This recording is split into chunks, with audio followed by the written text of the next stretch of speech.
Hello student. तो इस video में हम टाइप्स ऑफ मैट्रिसेस देखेंगे। इससे पहले वाले वीडियो में हमने मैट्रिक्स के सारे बेसिक कंसेप्ट को समझे हैं। अगर इससे पहले वाले वीडियो आपने नहीं देखा है तो जाकर देख लीजिए, उसका लिंक मैंने डिस्क्रिप्शन बॉक्स में दे दिए हैं। देखिए, तो इसमें हम पढ़ेंगे कि टाइप्स ऑफ मैट्रिसेस पढ़ेंगे। तो पहला टाइप क्या है कि स्क्वायर मैट्रिसेस। तो देखिए, इसको डिफिनेशन को देखते हैं कि क्या है स्क्वायर मैट्रिसेस। देखिए, A matrix have equal number of rows and columns is called square matrix। मतलब कि किसी मैट्रिक्स का अगर number of rows and number of columns दोनों इक्वल हो तो क्या होगा, स्क्वायर मैट्रिक्स होंगे। सपोज मान लीजिए आपके पास एक मैट्रिक्स है जिसमें n रोज है और n कॉलम्स है, तो उसका ऑर्डर क्या होगा, n बाय n होगा। सिंपली उस मैट्रिक्स का ऑर्डर आप n बोल सकते हैं कि उस मैट्रिक्स का ऑर्डर क्या होगा, n होगा। तो इसका एग्जाम्पल देखते हैं, एग्जाम्पल क्या होगा इसका। तो देखिए,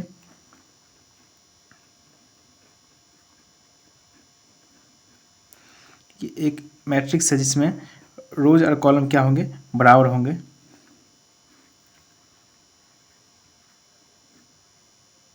देखिए, इस मैट्रिक्स का रो कितना है, तो R1, R2 और R3 and similarly C1, C2, C3।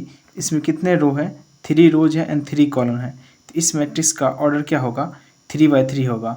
Next है हमारा हॉरिजेंटल मैट्रिक्स। देखिए, हॉरिजेंटल मैट्रिक्स क्या है, a matrix is called a horizontal matrix if number of rows is less than number of columns. यानी कि कोई मैट्रिक्स का जो नंबर ऑफ रोज होगा वो लेस देन होगा नंबर ऑफ कॉलम से।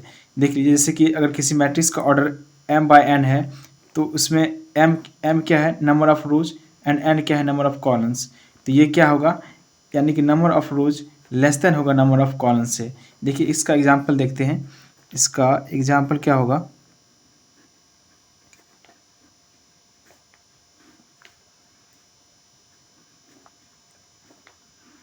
देखिए इसमें रो कितने हैं, 2 हैं और कॉलम्स कितने हैं, 3 हैं। तो इसमें क्या है, टू, इसका ऑर्डर क्या होगा, 2x3।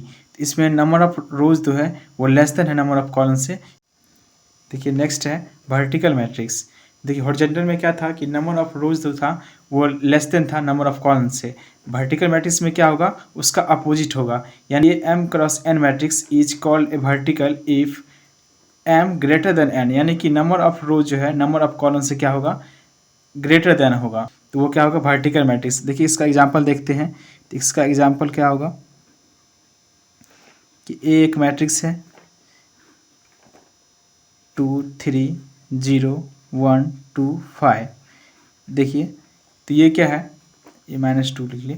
तो ये क्या है, देखिए इसमें नंबर ऑफ रोज कितने हैं, तो नंबर ऑफ रोज 3 है और कॉलम्स कितने हैं, 2 है। यानी कि इसका ऑर्डर क्या होगा, 3×2 होगा। यानी कि यहाँ पे number of rose greater than number of columns है। ये कौन सा मैट्रिक्स है, ये वर्टिकल मैट्रिक्स होगा। देखिए, नेक्स्ट है रो मैट्रिक्स। रो मैट्रिक्स क्या है, a matrix having only one row is called row matrix. यानी कि किसी मैट्रिक्स में केवल एक ही रो होगा तो वो कौन सा होगा मैट्रिक्स, वो उसको हम रो मैट्रिक्स बोलेंगे। देखिए, इसका एग्जांपल देखते हैं। इसका एग्जांपल क्या हो जाएगा, ए मैट्रिक्स है, इसमें ओनली क्या होगा, रो होगा। यानी कि 2 3 0, ओनली एक ही रो होगा। ये कौन सा मैट्रिक्स हो गया, ये रो मैट्रिक्स हो गया। नेक्स्ट है कॉलम मैट्रिक्स। देखिए, कॉलम मैट्रिक्स क्या है, a matrix having only one column is called a column matrix. यानी कि किसी मैट्रिक्स में केवल एक ही कॉलम हो तो उसको हम क्या बोलते हैं, कॉलम मैट्रिक्स बोलते हैं। इस एग्जांपल देख लीजिए, इसका एग्जांपल क्या होगा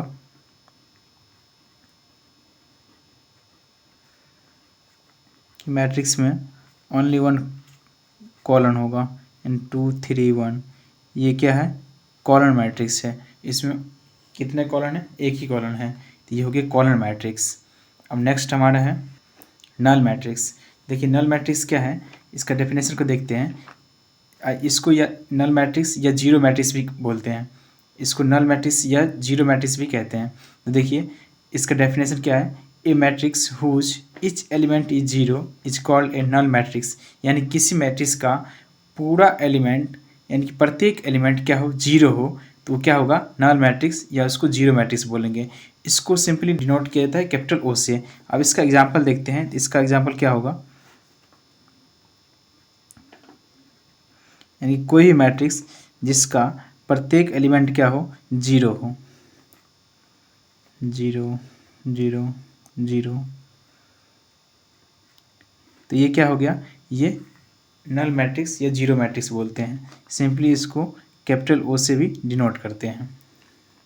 तो देखिए नेक्स्ट है कि डायगोनल मैट्रिक्स। तो डायगोनल मैट्रिक्स क्या है, इसके डेफिनेशन को देखते हैं कि a square matrix is called diagonal matrix of each of its non diagonal elements are 0। यानी कि कोई भी स्क्वायर मैट्रिक्स का जितने भी नॉन डायगोनल एलिमेंट होते हैं वो क्या होगा, 0 होगा। देखिए अब समझते हैं इसके एग्जाम्पल के द्वारा कि क्या है। देखिए एग्जाम्पल क्या होगा इसका, कि कोई ए मैट्रिक्स है 1 0 0 0 2 0 0 0 3। देखिए सबसे पहले तो ये स्क्वायर मैट्रिक्स होना चाहिए। और देखिए इसका हमने क्या बोला कि नॉन डायगोनल मैट्रिक्स। तो ये देखिए ये क्या है 1 2 3, ये डायगोनल एलिमेंट्स है। अब बाकी नॉन डायगोनल एलिमेंट्स क्या है 0 0, ये सब क्या है नॉन डायगोनल एलिमेंट्स है। ये क्या होना चाहिए कि 0 होना चाहिए नॉन डायगोनल एलिमेंट्स। बाकी जो ये है ये हमारा नॉन 0 होना चाहिए, यानी कि 0 नहीं होना चाहिए। तो ये क्या होगा, डायगोनल मैट्रिक्स होगा। इतना क्लियर हुआ। यानी कि इसका ऑर्डर क्या होगा 3/3, यानी कि ये स्क्वायर मैट्रिक्स होना चाहिए। ये एक कंडीशन है। देखिए नेक्स्ट क्या है, स्केलर मैट्रिक्स। अब देखते हैं कि स्केलर मैट्रिक्स क्या होता है। A square matrix is said to be scalar matrix if all diagonal elements are equal and remaining elements are 0। यानी कि देखिए जो कोई भी डायगोनल मैट्रिक्स होगा उसका जितना भी डायगोनल एलिमेंट होगा वो इक्वल होना चाहिए और बाकी जो रिमेनिंग एलिमेंट है वो 0 होना चाहिए। तो वो क्या होगा, स्केलर मैट्रिक्स होगा। देखिए इसका एग्जांपल देखते हैं। इसका एग्जांपल क्या होगा, एक मैट्रिक्स है, देखिए 2 0 0 0 2 0। देखिए तो जो डायगोनल एलिमेंट है वो क्या है 2 2 2, यानी कि सब में क्या है इक्वल है। और बाकी जो नॉन डायगोनल एलिमेंट है वो क्या है 0 है। तो इसको हम क्या बोलेंगे, स्केलर मैट्रिक्स बोलेंगे। और ये भी क्या हो, स्क्वायर मैट्रिक्स होना चाहिए, ये कंडीशन है। तो इसका ऑर्डर क्या है 3/3 है। तो इसका ध्यान रखेंगे। चलिए नेक्स्ट हमारा है, तो नेक्स्ट है यूनिट मैट्रिक्स या आइडेंटिटी मैट्रिक्स। अब देखिए इसके डेफिनेशन को समझते हैं। A square matrix is said to be a unit matrix if all the elements of diagonal are unity, यानी कि 1 एंड रिमेनिंग एलिमेंट्स आर 0। यानी कि किसी भी मैट्रिक्स स्क्वायर मैट्रिक्स का जितने भी डायगोनल एलिमेंट हो वो 1 होना चाहिए। अब बाकी जो एलिमेंट है वो 0 होना चाहिए। तो वो क्या होगा, यूनिट मैट्रिक्स होगा। देखिए इस एग्जाम्पल को देखते हैं।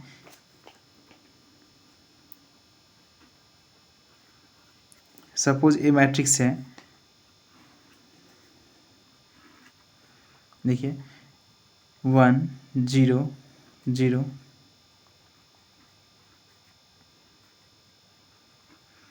देखिए ये मैट्रिक्स है। इसमें क्या है, डायगोनल एलिमेंट क्या है, यूनिटी है, यानी कि एक 1 है। डायगोनल एलिमेंट सारे क्या है 1 है, बाकी जो रिमेनिंग एलिमेंट्स है वो 0 है। तो ये क्या होगा, यूनिट मैट्रिक्स हो गया। और ये भी स्क्वायर मैट्रिक्स होना चाहिए, ये इसका एक कंडीशन है। ये आपको ध्यान रखना है कि ये जो मैट्रिक्स है वो स्क्वायर मैट्रिक्स होना चाहिए और डायगोनल एलिमेंट क्या होना चाहिए, 1 होना चाहिए। अब बाकी जो नॉन डायगोनल एलिमेंट है वो 0 होना चाहिए। तो वो कौन सा मैट्रिक्स होगा, वो यूनिट मैट्रिक्स होगा, या उसको आइडेंटिटी मैट्रिक्स भी बोलते हैं। इसको रिप्रेजेंट करने के लिए कैपिटल आई का यूज किया जाता है। इसको डिनोट करने के लिए कैपिटल आई से डिनोट करते हैं यूनिट मैट्रिक्स या आइडेंटिटी मैट्रिक्स को। इस पे कई सारे प्रॉब्लम को भी सॉल्व करते हैं। हम आपको जब प्रॉब्लम सॉल्व करेंगे तो आपको बताएंगे कैसे इस पे प्रॉब्लम आता है और कैसे इसको सॉल्व करना है। तो आपको ये ध्यान रखना है कि यूनिट मैट्रिक्स या आइडेंटिटी मैट्रिक्स क्या है। देखिए नेक्स्ट है कंपेरेबल मैट्रिसेज। मतलब कंपेरेबल मैट्रिसेज क्या होता है, इसके डेफिनेशन समझते हैं। Two matrices A and B are said to be comparable if they are same number of rows and same number of columns. यानी कि दो मैट्रिसेज कब कंपेरेबल कहलाएगा, जब उसमें जितने नंबर ऑफ रोज होंगे और यानी जितने नंबर ऑफ कॉलम्स होंगे एंड रोज होंगे वो दोनों क्या होगा ना, सेम होना चाहिए। जैसे देखिए यहाँ पर एग्जांपल में क्या है कि मैट्रिक्स ए है जिसमें नंबर ऑफ रोज कितने हैं 2 एंड कॉलम्स कितने हैं 3। इसमें नंबर ऑफ रोज कितने हैं 2 एंड कॉलम्स कितने हैं 3, यानी कि दोनों का number of rows and number of columns क्या है सेम है, तो वो क्या होंगे कंपेरेबल मैट्रिसेज होंगे। चलिए हम नेक्स्ट टाइप के मैट्रिक्स को समझते हैं। देखिए नेक्स्ट हमारा है अपर ट्रायंगुलर मैट्रिक्स। देखिए इसके डेफिनेशन को समझते हैं। ये क्या है, a square matrix is said to be an upper triangular matrix if all the elements below the diagonal are zero. देखिए इसके एग्जाम्पल समझते हैं कि ये अपर ट्रायंगुलर मैट्रिक्स होता क्या है। देखिए कोई भी मैट्रिक्स जिसका डायगोनल एलिमेंट्स के नीचे वाले जितने भी एलिमेंट हो वो जीरो होना चाहिए। देखिए डायगोनल एलिमेंट्स क्या है 5, 3 और 6, इसके नीचे वाले कौन सा हो गए 0, 0, ये क्या होना चाहिए जीरो होना चाहिए, वो क्या होंगे अपर ट्रायंगुलर मैट्रिक्स होंगे। तो नेक्स्ट है लोअर ट्रायंगुलर मैट्रिक्स क्या है। देखिए इसके डेफिनेशन को समझते हैं। A square matrix is said to be lower triangular matrix if all the elements above the diagonal are zero, यानी कि अपर ट्रायंगुलर मैट्रिक्स के ये अपोजिट है। अपर में क्या था कि जितने भी डायगोनल एलिमेंट्स के बिलो वाले थे एलिमेंट वो जीरो होना चाहिए, और इसमें क्या है कि जितने भी डायगोनल एलिमेंट्स है उसके ऊपर वाले एलिमेंट क्या होना चाहिए जीरो होना चाहिए। यहाँ पर डायगोनल एलिमेंट्स क्या है 1, 3 और 13 है, इसके ऊपर वाले एलिमेंट्स ये दोनों क्या है, ये तीनों क्या होना चाहिए जीरो होना चाहिए, तो वो कौन सा मैट्रिक्स होगा लोअर ट्रायंगुलर मैट्रिक्स होगा। तो इस वीडियो में हमने मैट्रिक्स के सारे टाइप्स के बारे में समझे। और देखिए अगर वीडियो पसंद आए तो वीडियो को लाइक कीजिए, शेयर कीजिए, कमेंट कीजिए। अगर हमारे चैनल पर नए हैं तो चैनल को सब्सक्राइब कीजिए। चलिए मिलते हैं नेक्स्ट वीडियो में, टिल देन बाय बाय।